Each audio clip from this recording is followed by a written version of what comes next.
আজকে রবিবার, রাস্তা পুরোপুরি খালি। মিজোরাম রাজধানী আইজল শহরে গাড়ি ঘোড়া খুবই কম। রবিবার দিন ছুটি থাকে, আর এমনিও ক্রিসমাস ঘনিয়ে এসেছে, তাই রাস্তায় গাড়ির সংখ্যা খুবই কম। আমাদেরও ট্রিপের আজকে শেষ দিন। আজকে কোনো ট্যুরিস্ট স্পটে যাব না, শহরটা এমনি একটু ঘুরে ঘুরে দেখছি।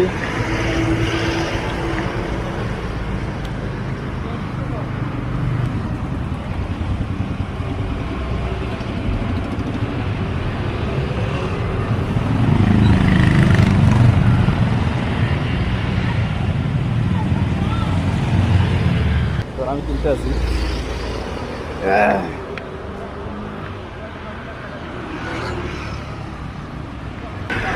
তবে এখানে সবচেয়ে সুন্দর জিনিস হচ্ছে যে যারা গাড়ি বাইক চালাচ্ছে কেউ কিন্তু হর্ন দেয় না, খুব স্মুথলি গাড়ি চালায়। মানে খুব রেয়ারলি হর্ন শোনা যায় রাস্তাতে। আমরা 3-4 দিন ছিলাম, কিন্তু খুবই কম সংখ্যক ড্রাইভারকে দেখেছি হর্ন বাজাতে। বিশেষ কোনো কারণ ছাড়া তারা হর্ন বাজায় না। মিজোরাম খুবই সুন্দর জায়গা, এখানে ঘোরার বিভিন্ন জায়গা আছে। তবে ট্যুরিস্টদের জন্য প্রধান সমস্যা হচ্ছে এখানে খাবার দাবার। কোনো ভেজিটেরিয়ান হোটেল নেই, আর এই কারণে প্রধান সমস্যা হচ্ছে আমাদের। তো যারা হোটেলে থাকবে তাদের ক্ষেত্রে খাবারের খুবই সমস্যা হবে, কারণ এখানে ভেজিটেরিয়ান খাবার পাওয়া যায় না। আমরা হোমস্টেতে ছিলাম, এখানে নিজেরা রান্না করেই 3-4 দিন ছিলাম, আমরা নিজেরা খেয়েছি।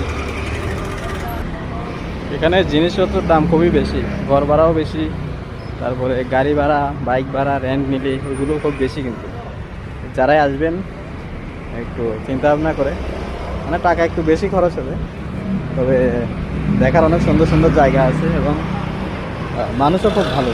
তবে সমস্যা হচ্ছে এটাই যে টাকা একটু বেশি খরচ হবে অন্যান্য জায়গার তুলনায়। নর্থ ইস্টে অন্যান্য স্টেটের তুলনায় এখানে টাকাটা একটু বেশি খরচ হবে।